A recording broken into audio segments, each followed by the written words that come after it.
agenda. Consent agenda, this is our first time having present policies, so those are also next we're going to go over to the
the two policies that were in the consent agenda, so any policy discussion.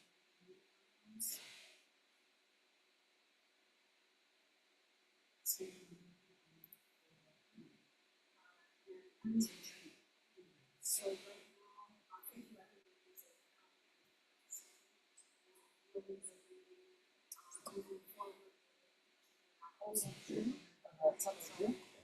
Your audio. So as soon as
Still nothing?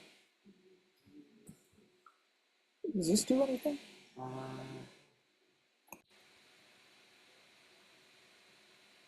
see. Let me just double check that.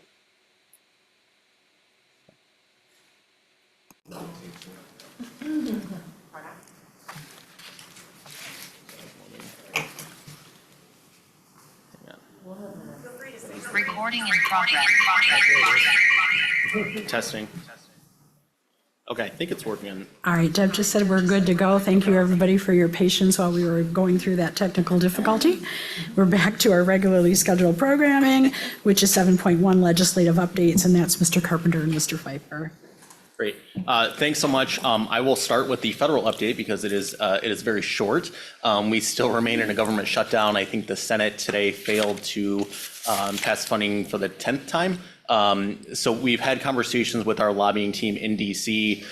They've let us know that this could go on for a while. They said a few more weeks is not out of the question. What does that really mean for us? So FTA and DOT staff are still working through this. They're funded through a different mechanism. And then one of the things that we probably will not hear on is the status of the Low-No grant. We have heard that DOT staff are probably still going through the review process of some applications during this time, but we unlikely to hear any sort of obligation or any word from them on the Low-No grant. So we'll continue to monitor the federal side, but this very well could go on for a while. Moving to the state side, we have seen some really positive movement on the state budget. I know we spent months saying that nothing has happened, we don't know what's going to happen, but it doesn't look great. I think a collective sigh of relief with the Michigan state budget, but just to set the stage of where we were at throughout this whole process. Earlier this year, you'll remember Governor Whitmer presented her executive budget recommendations. That included LBO funding at $226 million, which raised a lot of red flags for us and was definitely an alert. In years past, we had gotten one-time supplemental funding for LBO. It was made very clear to us from the start of this year that was not an option on the table. So that 226 number, we were, obviously as an association trying to educate elected officials on the importance of LBO funding and advocate for additional funding. When the Senate released their budget version, we saw an increase in LBO going to $241 million. Slightly better, still not where we wanted it to be. And then you'll remember the House was very late on presenting their version of the budget. In the House's version, they presented $226 million and then the opportunity for an additional $60 million with strings. This had the fare box recovery language in it that you had to meet X% of fare box recovery in order to have access to those funds. What ended up happening was better than I think all the options.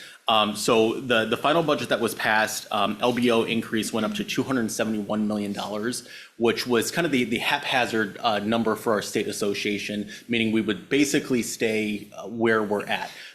Given the amount of things that were cut in this year's state budget and just the tumultuous nature of it, I think we can say this is a very big win. So worst case scenario, this sets a new baseline of funding for LBO at $271 million. I'll likely turn it over to Dina to actually explain what that means in percentages. The other thing that was passed in this year's state budget was an additional transformation funding bill. They're calling it's the Neighborhood Roads Act, and within that, it's the Infrastructure Projects Authority Fund exists, and this is $100 million annually. It's split up $65 million to go to what they're labeling as high volume transformational projects, transformational regional projects. So we're viewing this as a competitive situation where folks will apply for a project and see if they are awarded. We're still not sure on where it's going to be housed. Right now it's housed in the Treasury Department, which is an odd place for it to be. And then on top of that is $35 million annually going to operating. We're not sure if that funds will go to the operating of these projects awarded to the $65 million or if this is going to straight LBO. So we do have quite a few questions with this other additional fund. Oddly enough, they didn't actually appropriate the $35 million, so the legislature will have to go back and fix that. I'm assuming it's not the only mistake that they made in this year's budget. So we're really monitoring that, but it could be a tremendous opportunity, particularly for some of our long-range plans. Projects to get through with this new fund. I think we're still waiting to see exactly what all of this means. The dust is still very much settling in Lansing. As soon as they passed the bill, I think everyone left for a while. So we'll continue to monitor that. Overall, I just want to reiterate that we actually did very well. MERS News, which is a legislative news outlet, produced a document that was the under the radar winners of the state budget, and public transit was listed as number one as the under the radar winner, which not a bad place to be in my opinion. But that's in a nutshell what we're looking at. Dina, I don't know if you want to fill in the blanks, or I'm happy to answer any questions as well. Sure, I think I'll just briefly add a little more context to what it means for us. We are very excited that the state was able to find funding for transit at $271 million. What that means for us, the original, I don't know if you remember when we were having budget discussions, the original percentage that translates into for LBO or state operating assistance, which is a significant line of our budget and all transit agencies' budgets and the state, was originally just over 26%.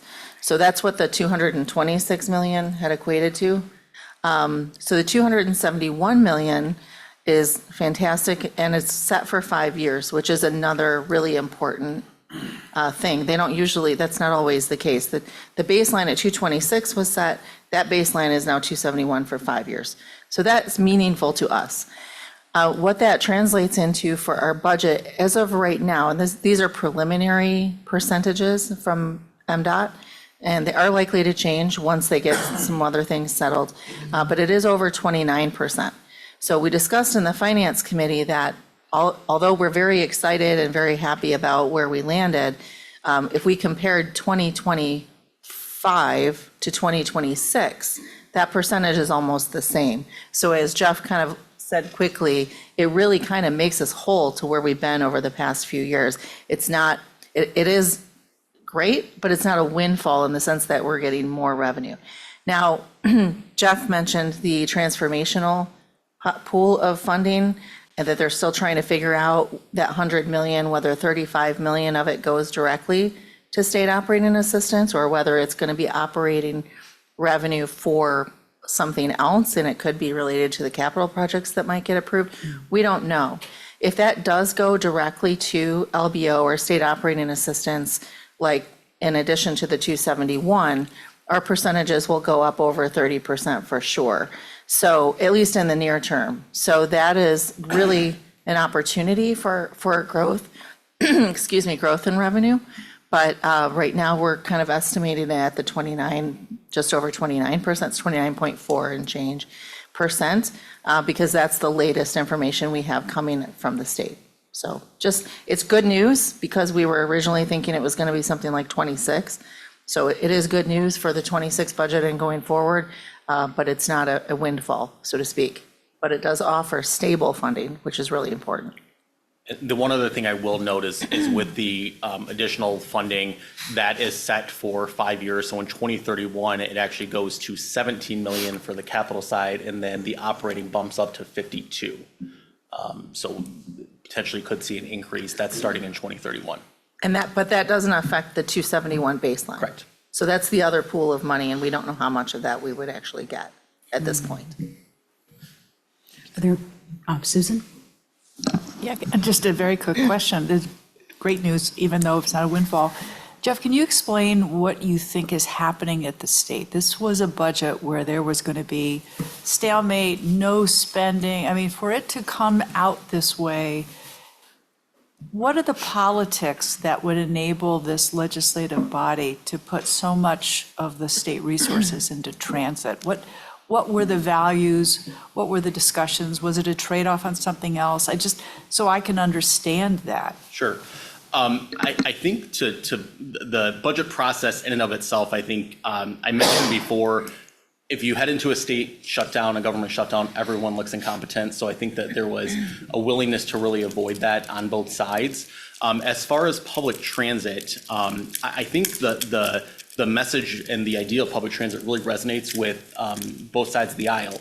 Michigan's unique in the sense that every single county has some sort of public transit agency. So this isn't necessarily a Democrat or Republican issue. It impacts folks all across the state in every county. And I think for what I witnessed with the state association was just a really clear, concise argument for the need for public transit funding, whether you were talking about the economic mobility of it or ensuring that people have the ability to get to medical appointments, to school, to work, et cetera. I think that it really is a bipartisan issue when it came down to it. And we also saw a transportation caucus, which Representative Morgan leads along with Representative Alexander, who's a Republican member.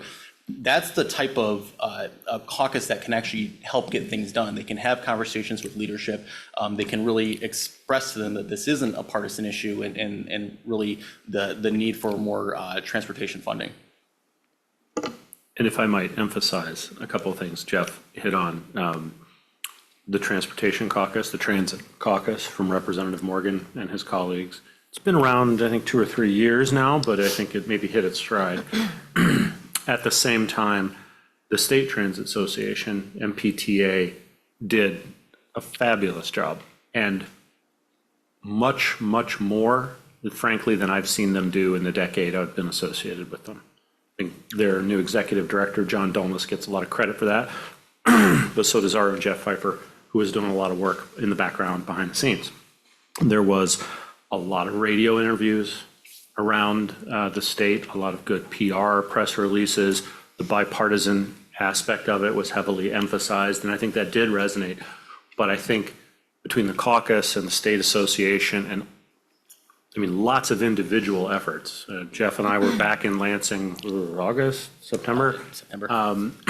Lots of people making full court presses.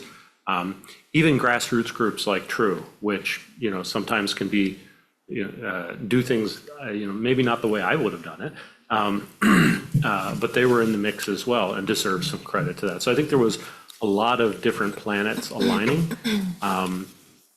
And we were in the right place at the right time with the right stuff. So a lot of credit to be shared. Any other questions? All right, thank you. So then, Matt, that takes you to the CEO report. Gonna drag this out for a few hours. No, the report's in your packet. I think it's pretty self-explanatory. I think Jeff wanted to emphasize one thing. I did just want to put a plug in. This Sunday, there's a mechanic rodeo being held at 2700.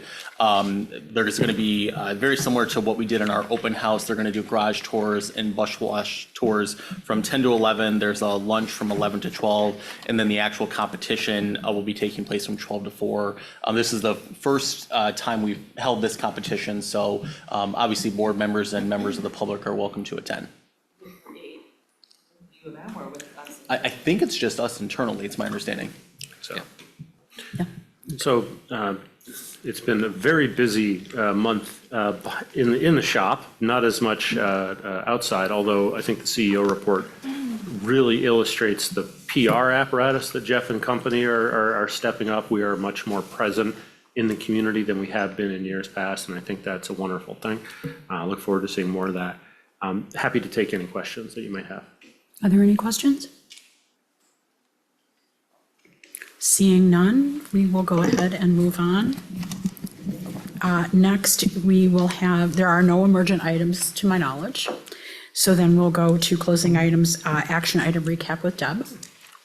Just to cover our bases, I was just gonna hit on the motions, so we verbally have that as part of our video record. So Jesse Miller had motioned to approve the agenda, seconded by Georgia. That passed unanimously. There was no public comment or general announcements.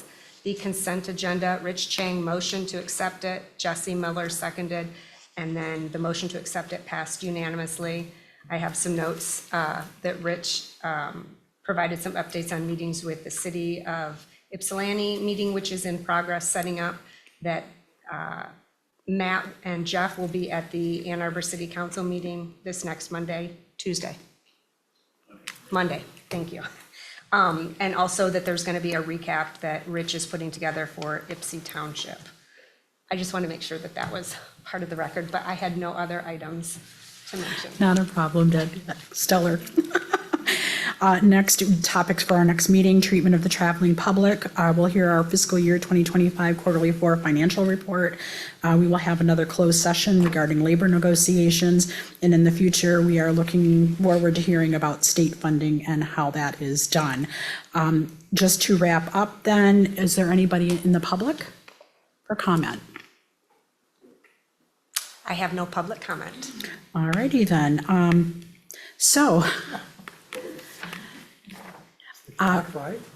Yeah, the clock is right, but we deliberately kept it as small as possible because we are getting ready to go into closed session.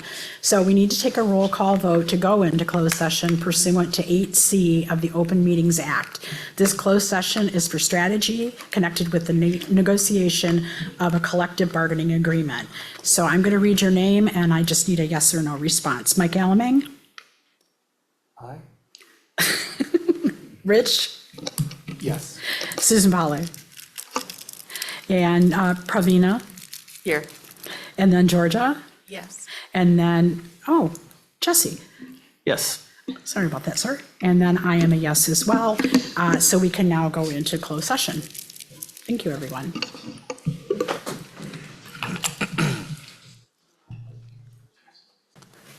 All right.